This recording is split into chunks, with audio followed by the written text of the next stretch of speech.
All those, and of course denial of information collection by the opponent. Well, this is this third term. So we have a cyber terrorism, we have a cyber crime, we have a cyber warfare. Now, it's very good to compare those three phenomena because they are very often overlapping.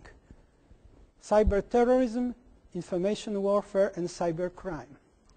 Well, cyber terrorism, predominant parameter of cyber terrorism is to cause fear, to raise fear. Earlier this year, we done a research among government agencies of New Zealand, and we asked them those questions related to cyber terrorism. And among other questions, we asked them, think what is cyber terrorism? And the predominant part of the answer were to create fear. So this is mostly what is cyber terrorism. Information warfare, well, it was well defined. It's simply trying to get information about the other side or use that information to the benefit of, to the advantage of our side and to disadvantage of the opposition. And cybercrime, well, by definition, is any of those activities, but if they are carried for profit. So now let's have a look what some sort of interesting, possible, interesting of course, cyber terrorist attack or terrorist attack using information technology happened is worth recall. Well, I will start from my own country. In 1992, there was a fellow named Roberts. And what he done, he took a bomb and he entered the Wanganui Computer Center facility. Now, you have to understand what is that place. At that time, New Zealand police came to a great idea that they need to have a centralized computer which will solve all the crimes. So simply the cops will be not going through the streets, they'll be sitting in front of a keyboard, press the button, and arrested criminal will arrive at the police station or something like that. They built an enormous facility, and they were stuck with IBM computers. And, well, everybody in the country knew that if you broke the law, your file will be there.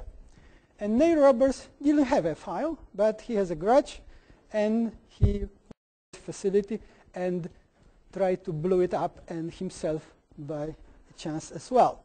He didn't survive that, but computing facility itself survived except the entrance of the building, which was completely ruined. Well, as you know, Russia is a substantial supplier of crude oil and gas to rest of the world, especially to West Europe. In year 2000, one hacker managed to control flow of gas in those pipes. Now, if you know anything about that, you could realize that that may create enormous disastrous consequences. Because if you will stop a valve in one place of a pipe, but you still be pumping gas to that pipe, after some time, that whole pipeline will blow up. And gas loves to blow up with enormous power. So results could be really disastrous.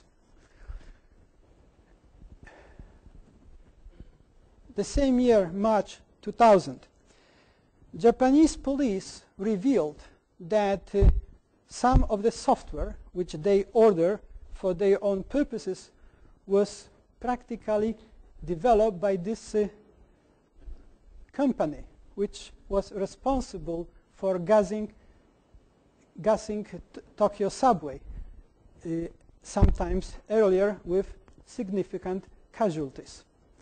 And what was interesting was that they had a number that Aum Shinryoku cult has a number of subcontractors, and there was a clear evidence that they planted some Trojan in the software